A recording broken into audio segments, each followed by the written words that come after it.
नमस्कार दोस्तों, आपका स्वागत है मेरे YouTube channel UFS update for stocks. तो आज है 22 जुलाई और आज का लेटेस्ट अपडेट वाला वीडियो स्टार्ट करते बिना किसी देरी के। वीडियो अच्छा लगे तो लाइक एंड सब्सक्राइब करना मत भूलिएगा। तो सबसे पहला अपडेट देखिए, आज है जोमेटो शेयर की तरफ से, और इस शेयर की तरफ से सबसे लेटेस्ट अपडेट, सबसे पहला अपडेट इसी की तरफ से क्यों है वो आपको भी पता होना चाहिए, क्योंकि शेयर आज निफ्टी का टॉप गेनर रहा। ओके, निफ्टी 50 का मतलब शेयर 10% ऊपर भाग जाए ऐसा बहुत रेयर ही होता है, बट आज हुआ। ओके, और कल भी अच्छा तेजी था। रीज़न क्या है? रीज़न वही है कि कंपनी का जो क्वार्टरली रिजल्ट कल मैंने डिस्कस भी किया था। ओके, और मैंने आपको बताया भी था कि मतलब रिजल्ट देखने में तो बहुत ख़राब लग रहा था, बट फिर भी ये शेयर में काफ़ी तेज़ी था। इसका तेज़ी का रीज़न क्या था? मैंने आपको बताया था कि कंपनी के एक्सपेंसेस, खर्चे कुछ थोड़ा ज़्यादा हो गए, और वो खर्चे इसलिए ज़्यादा हो गए क्योंकि कंपनी फ्यूचर में अपना ग्रोथ प्लान को और ज़्यादा एग्रेसिवली मतलब एक्सपेंड कर रही थी। ओके, और साथ में एक मिनट, हाँ, तो और साथ में आप देख सकते हैं आज जो है शेयर ने ऑल टाइम हाई को भी टच कर दिया। ओके, और ब्लिंकिट का इनका जो ग्रोथ है वो तो खैर क्या ही कहना, वो जोमेटो से भी आगे निकल गया ब्लिंकिट का ग्रोथ। ओके, और मैंने आपको कल ही बताया था कि प्रॉफिट एक्चुअली इसका कंपनी का 90% करीब कम हो गया था। ओके, क्योंकि वो खर्चे के वजह से। ओके, बट ग्रोथ पे कंपनी पैसा लगा रही है, इसीलिए मतलब एक्सपेंसेस बढ़ गए थे। और कुछ फेमस, जब अच्छा रिजल्ट आता है, जब शेयर में तेजी आता है तो बड़े बड़े ब्रोकरेज फर्म भी आ जाते हैं बहुत बड़े बड़े टारगेट देने। तो यहाँ पे जेफरीज का टारगेट 400 रुपया पर शेयर का। ओके, और भी बहुत सारे ब्रोकरेज फर्म्स है। CLSA ने भी टारगेट दिया 385 का। ओके, और बर्नस्टीन, तो इन्होंने भी 320 का टारगेट दिया। तो बहुत एग्रेसिव टारगेट दिया गया, इसीलिए शेयर में हमें तेजी देखने को मिला। कंपनी अब जो सेक्टर में, वो सेक्टर ही एक्चुअली ग्रोथ ओरिएंटेड सेक्टर है। ओके, बट हाँ वही बात है कि इसमें अब हर कोई नया नया ढुक रहा है। ओके, पहले तो खैर सिर्फ जोमेटो था। ओके, या फिर इटर्नल भी आप कह सकते हैं, फिर स्विगी भी आया है। ओके, और अभी आपको पता होगा रैपिडो भी आ गया है। ओके, इस बिजनेस में रैपिडो भी एक्सपेंड करे। और ये कुछ दिन पहले मैंने एक्चुअली एक रिपोर्ट पढ़ा था कि अमेजोन भी इस बिजनेस में ढुकना चाहता है। ओके, तो एनीवे लेट्स से देखते हैं क्या। बट हाँ, एक बात तो श्योर है कि जो मार्केट लीडर है वो अभी भी जोमेटो, या आप इटर्नल जो भी कहिए वही है। ओके, और जब जोमेटो में जब बहुत अच्छा तेजी आता है तो देखिए इन्फोएज या Naukri.com आप कह लीजिए, इसमें भी अच्छा तेजी आ जाता है। रीज़न क्या है? तो देखिए जोमेटो या फिर इटर्नल आप कहिए, उसका ना काफ़ी सारे शेयर ना इन्फोएज के पास है। ओके, आप देख सकते हैं, ये मैंने शेयर होल्डिंग पैटर्न खुला है, तो इटर्नल के कितने या फिर जोमेटो के कितने 12.38% शेयर करीब इन्फोएज के पास है। तो यही रीज़न है कि जब जोमेटो में तेजी आता है तो इन्फोएज में भी अच्छा तेजी आता है, और जब जोमेटो में भारी गिरावट आता है ना, तब अक्सर मैं देखता हूँ कि इन्फोएज में भी गिरावट होता है। तो अगर आप इन्फोएज को शेयर होल्डर है तो आपको ये भी चीज़ पता होना चाहिए। ओके, चलिए आते हैं नेक्स्ट शेयर पे।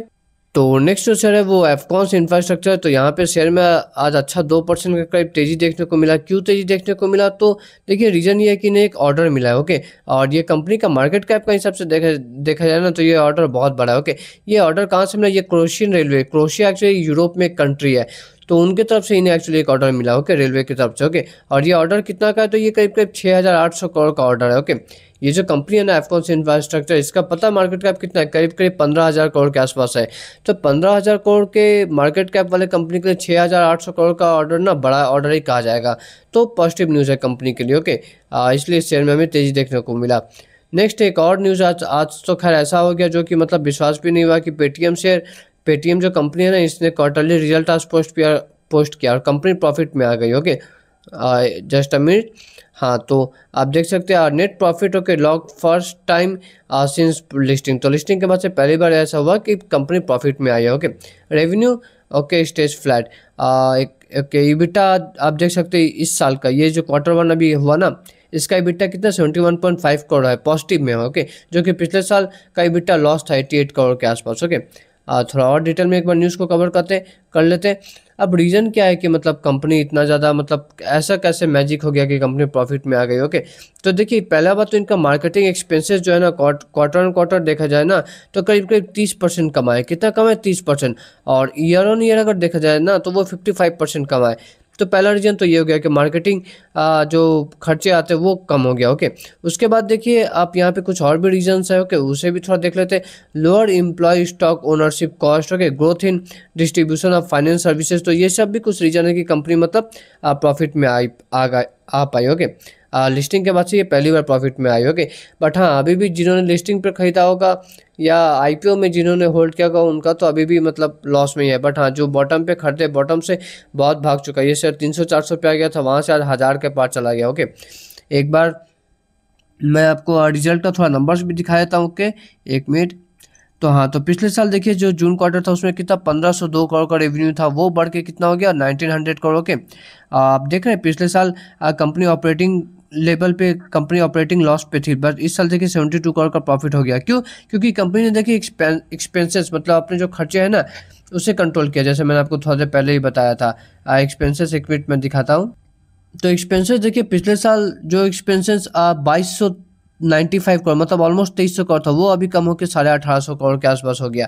तो कंपनी ने खर्चे मतलब अपने बचाए, इसलिए कंपनी जो है प्रॉफिट में आ पाई। ओके, और एक मिनट। और हाँ, नेट प्रॉफिट जो पिछले साल तो खैर प्रॉफिट था ही नहीं, लॉस था 850 करोड़ का, वो इस साल 122 करोड़ का प्रॉफिट हो गया। ओके, आप यहाँ पे ये फिगर देख के बोल सकते हैं कि ये तो पिछले साल सितंबर वाला क्वार्टर, ये भी प्रॉफिट में दिख रहा है 930 करोड़। देखिए इस वक्त एक्चुअली ना कंपनी को ना बहुत बड़ा अदर इनकम्स में फ़ायदा हुआ था, इसलिए ये प्रॉफिट दिख रहा है। ओके, बट अब की बार जो हुआ है ना, ये मतलब कंपनी ने खुद ऑपरेशनल एफिशिएंसी को बेहतर करके प्रॉफिट कमाया। ओके, चलिए आते हैं नेक्स्ट न्यूज़ पे। एफआईआई डीआई, एक बार इनको भी देख लेते हैं कि ये क्या कर रहे हैं। ओके, तो एफआईआई देखिए अभी भी, कल भी इन्होंने बिकवाली किया था, आज भी बिकवाली किया और आज ज़्यादा वॉल्यूम में बिकवाली किया। ओके, और मैं जैसा हमेशा कहता हूँ कि जब तक एफआईआई मतलब कंटिन्यूसली बेच रहे, Indian market all time high पे जाना मुश्किल है। ओके, और बेच क्यों रहे? क्योंकि रिसेंटली आपने देखा होगा लास्ट कुछ वीक्स में, लास्ट 2-3 वीक में ना रुपया फिर से मतलब वीक हो रहा है। ओके, तो जब भी रुपया वीक होता है ना तो एफआईआई यही करते हैं कि इंडियन बाजार से थोड़ा दूरी मतलब बना लेते हैं। ओके, चलिए आते हैं नेक्स्ट न्यूज़ पे। तो ये है डिक्सन टेक्नोलॉजी, इनका भी देख लेते हैं रिजल्ट कैसा रहा।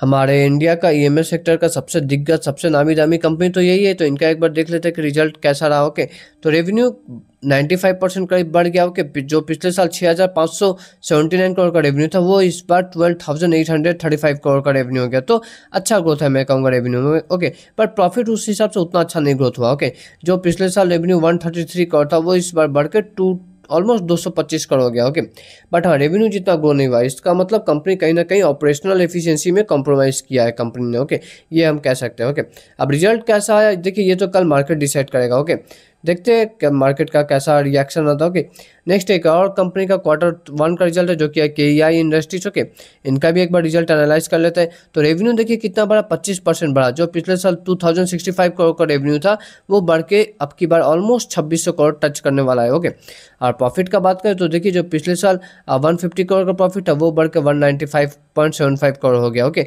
मतलब करीब करीब 30% का इजाफा है प्रॉफिट में। ओके, तो डिसेंट अच्छा ही मैं रिजल्ट कहूँगा। ओके, इनका भी देखना बनता है कि मार्केट कल क्या रिएक्ट करता है। ओके, ये कंपनी ने एक्चुअली देखिए पास्ट में पिछले 5 साल 3 साल में अच्छा पैसा बनाया है। ओके, तो अगर लेट से आपको ऐसा कुछ शेयर चाहिए जो कि 15-20% के करीब आराम से पैसा बनाते हैं, तो ये कंपनी बना सकता है। ओके, चलिए अब आते हैं एक और लास्ट कंपनी, ये Q4 का रिजल्ट। तो जाना स्मॉल फाइनेंस बैंक, इनका भी रिजल्ट आ गया। ओके, रिजल्ट कैसा रहा? तो मैं बोलूँगा रिजल्ट एक्चुअली ख़राब रहा। ओके, ख़राब क्यों रहा? क्योंकि देखिए प्रॉफिट ही, नेट प्रॉफिट ही 40% करीब कम गया। जो पिछले साल 170 करोड़ का प्रॉफिट था, वो कम होकर ऑलमोस्ट 102 करोड़ आया, मतलब 40% प्रॉफिट में गिरावट। ओके, ग्रॉस एनपी भी बढ़ गया। जो पिछले साल 2.71% था, वो 2.91% हो गया। थोड़ा और डिटेल में कवर करते हैं।